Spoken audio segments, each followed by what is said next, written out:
This mid-morning, let's break free and escape the folly of ritual.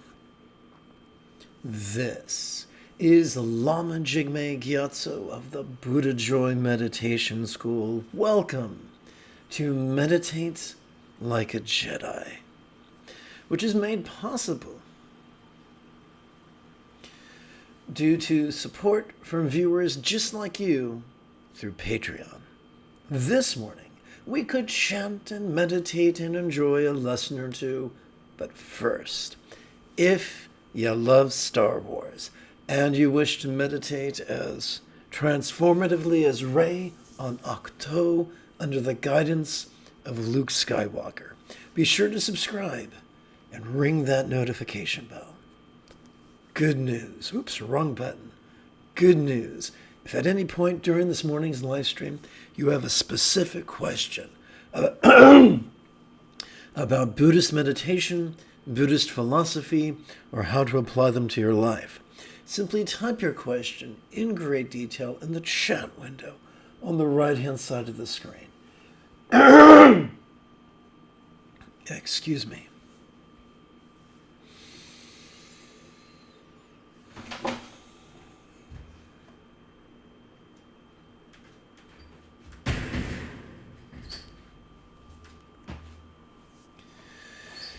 This morning's lesson comes to us from the 47th verse of the spaciousness of Vajrasattva, which is known in Tibet as Dorje Sampa Nam Kache.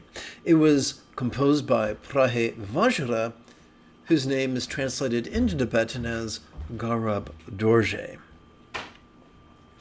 All forms being one in reality, nothing needs to be dedicated in any direction. So I was quite surprised when my studies in Tibetan Buddhism really took off. This is many years ago, way back in the 90s.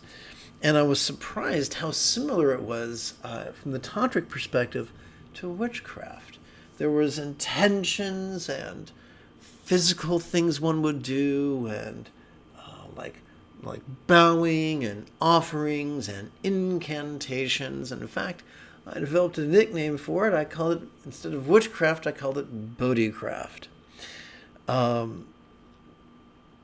you can imagine my delight when I finally had the good fortune to read the earliest known manuscript by the person credited for developing Dzogchen, or refining Dzogchen from the Buddha's teachings.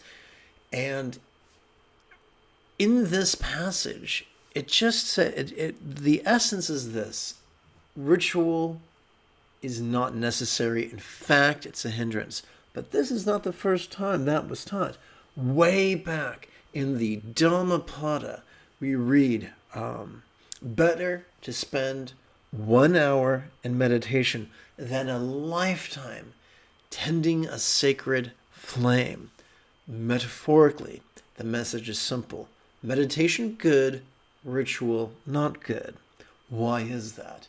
One of the takeaways we get from the Buddha's first lesson, the discourse on the Four Noble Truths, is that from a certain point of view, there are stressors. And when we are dominated by our own survival impulses, those stressors are intensified, and our life becomes very small and compressed and unfulfilling. Fortunately, there's a way to deal with it, and that way is using the Eightfold Path. The essence of the Eightfold Path is to notice and release. Doing so relieves the stress that keeps us in our underbrain, the seat of fear, and helps our neural activity to return to the middle part of the brain, the anterior cingulate gyrus, our seat of empathy. The idea is this: as we sit in meditation, things come up. We can't hide from our desires to be free from the things that are harming us and hindering us. We also can't hope to be free from our desires to receive the things that we really need. Food, shelter, clothing, companionship, that type of thing. Those are needs in terms of natural selection. We need them. Without them, we perish. And before we perish, we often lose our minds. None of those things are favorable. So there is a fear, there's a lot of fear in the contemporary manifesting movement, that if you don't jot down your goals, you'll forget them. No, you won't. That if you don't create a vision board or a compelling affirmation, you'll forget your goals. No, you won't. You can't. We're wired. We are wired to be desire machines. I remember as a little boy back in the late 60s watching Sesame Street. And there'd be commercials on Sesame Street, not just for oranges, but for sun-kissed oranges. And like little teeny consumers, me and my baby sister would politely ask our mother, not for oranges, but for sun-kissed oranges. And we watched, what's it called? Captain Walrus, was that it? Captain Kangaroo, that's it, Captain Kangaroo. There'd be a commercial for Colgate. And so like good little consumers, me and my sister would not only ask our mother for toothpaste, but for Colgate toothpaste. You get the basic idea here. So it doesn't take more than a nudge for humans to start wanting things, and often things that are good for us. So here's the thing. Every time we breathe in, we're already wired to notice things vulnerably, passively, viscerally, and randomly. Sometimes things from our past, sometimes things from our present, sometimes things for a dreaded or desired future. That's great. Every time we exhale, we are already wired to release these things, to mentally release and physically relax, thanks to our autonomic nervous system. We don't have to force ourselves to notice. It's already baked into our sympathetic nervous system. We don't have to force ourselves to relax and release. It's already baked into the cake. All we got to do is get out of our own way. Or as an old mentor used to say, let go of the rope. I never understood it. It sounded kind of scary. Maybe that was the point. So, we don't have to make things happen. We can let things happen. And because we can notice things and release things as they come up, spontaneously and effortlessly in mindfulness and meditation, everything will take care of itself. The worst debacles in my life have come from me trying to make things happen. Or as we said back in the 80s, to be a coffee achiever. No, that did not work well. The Eagles, I'm not sure if you're an old gangster like myself, but the Eagles had a song, I listened to the best of the Eagles' greatest hits when I was in elementary school. But you can't hide your lion eyes. That was a very intense song, and one of the lines is, I can't remember the exact line, but the paraphrase is that the heroine of the song had made decisions. She'd chosen a marriage partner based on money, and although she received the financial security she desired, she was dreadfully emotionally unfulfilled. I think the line was, my oh my, you sure know how to arrange things. And so many people with the best of intentions, get their fundamental needs met, make choices that just acquaint them with a brick wall at 60 miles an hour. And it doesn't have to be something as dark as choosing a life partner just based on their income. It could be anything, choosing a career, choosing a job, and allowing these choices to come from contrivance or scatteredness. Better to flow from love's centered spontaneity that is generated by a healthy mindfulness and meditation practice, the greatest benefit of a regular meditation practice, I'm talking at least 5 to 10 minutes every 12 hours or so. The greatest benefit is that not only do we access our flow state, but it becomes a habit. And our choices and utterances and deeds flow from that state habitually. The more that happens, the better our lives are going to be, the more fulfilled our lives will be.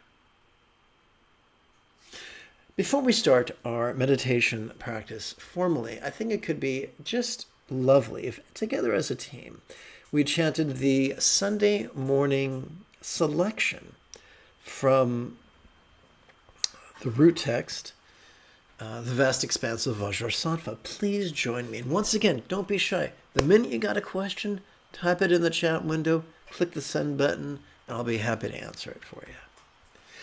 Together. Equal in all its manifestations, there is nothing to gradually arrange. All forms being one in reality, nothing needs to be dedicated in any direction.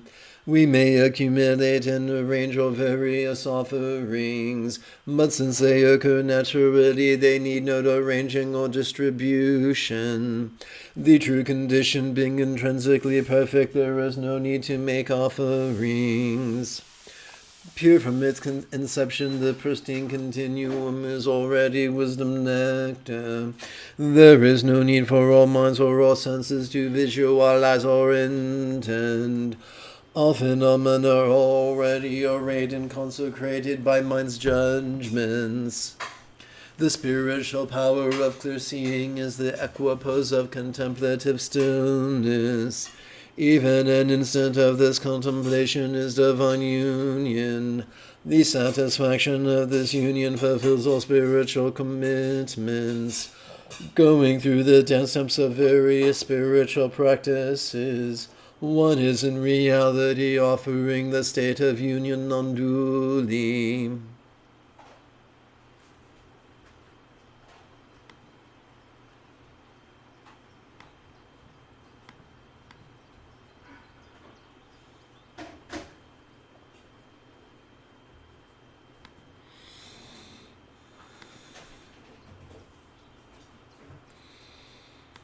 Okay, so here we go. You know, when in the Olympics, when you watch the 100-yard dash, there are three components. There's the starter's pistol, there's the beautiful athletes running really fast, and then there's the lucky athlete who gets to break the ribbon at the end and cross the finish line. Similarly, our meditation can be likened to the sprint. The starter's pistol is an opening chant, and the finish line is a closing chant. And for some reason, people just find it easier that way. There's no mystical properties here. There's no magic. It's just conditioning. So I like to begin by chanting a four-line recitation that can exercise the neural pathways responsible for empathy and enthusiasm. May I liberate, together, may I liberate all beings from the tyranny of hating, craving, and clinging. So, the problem isn't the presence of hating, craving, and clinging. Those are survival instincts. The problem is when a tool becomes our boss, becomes the boss of our choices, utterances, and deeds. That's when our life goes in the crapper. So we are wishing that everyone be free from that tyranny. And to facilitate that, by relying on the Buddha's example, instructions, and students, whether the Buddha is real or mythical, the example, instructions, and people and students, people who have actually mastered the lessons of the Buddha, can be helpful. Let's recite this 2 more times. May I liberate all beings from the tyranny of hating, craving, and clinging, by relying on the Buddha's example, instructions, and students. May I liberate all beings from the tyranny of hating, craving, and clinging, by relying on the Buddha's example, instructions, and students. Fabu. Now, let's meditate. By the way, yes, let's just meditate.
Upon the screen, we see a tantric couple, an archetype known by some as all good mother and father, or Samantabhadra Karma Mudra, or Kuntu Zangpo Yabhyam.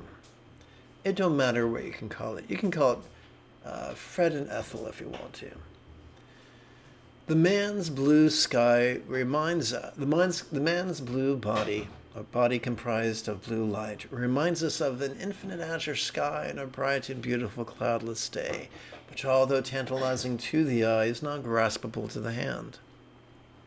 The woman's body, comprised of white light, reminds us of a beautiful cumulus cloud floating across, meandering across that same infinite azure sky. That infinite azure sky could be a metaphor for our awareness. And the cumulus cloud could be a metaphor for whatever we notice, whether that which we notice is a sight, a sound, a sensation, a flavor, a scent, or the like. Whether that which we notice is an emotion, an intention, a thought, a memory, or an imagining. Whether that which we notice is external, internal, physical, mental, pleasurable, painful, interesting, boring, glorious, or grotesque. There is one universal response. As we breathe out, we let our mind release, we let our body relax. Just the way our sympathetic and parasympathetic nervous systems have evolved to function.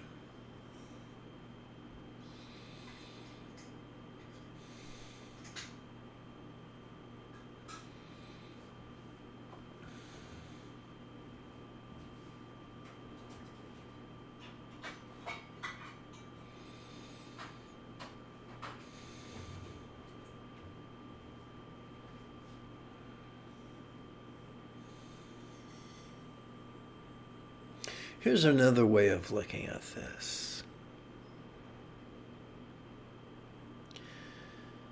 Composed of light, their nudity reminds us of the vulnerability that is a prerequisite for mindfulness. Their translucence reminds us of the non-graspability that we experience viscerally, effortlessly, and automatically every time we relax into our exhalation. Their beauty reminds us of the highest love, which is spontaneous and uncontrived, and we access effortlessly as a byproduct of mindfulness and meditation. The stability with which the man sits reminds us of centeredness, and the abandon with which his partner sports reminds us of spontaneity. You put it together, and what do you get? A vulnerable mindfulness and relaxing release of meditation give birth to the empathy of centered spontaneity.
Just as we began our meditation with a brief chant, let us seal our meditation, with a brief chant together. May everyone be free from misery, may everyone be happy, may no one be separated from the happiness. May everyone have balance from the tyranny of hating, craving, and clinging, freed.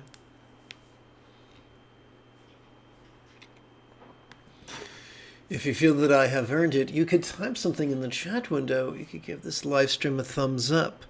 You could share it with a friend. You could even help support this channel on Patreon, either by capturing the QR code with your smartphone or simply clicking one of the links in the description area below the video. In approximately 3¼ hours, I would very much like to return to lead today's afternoon lesson and meditation. Until then, may you and yours be happy and healthy.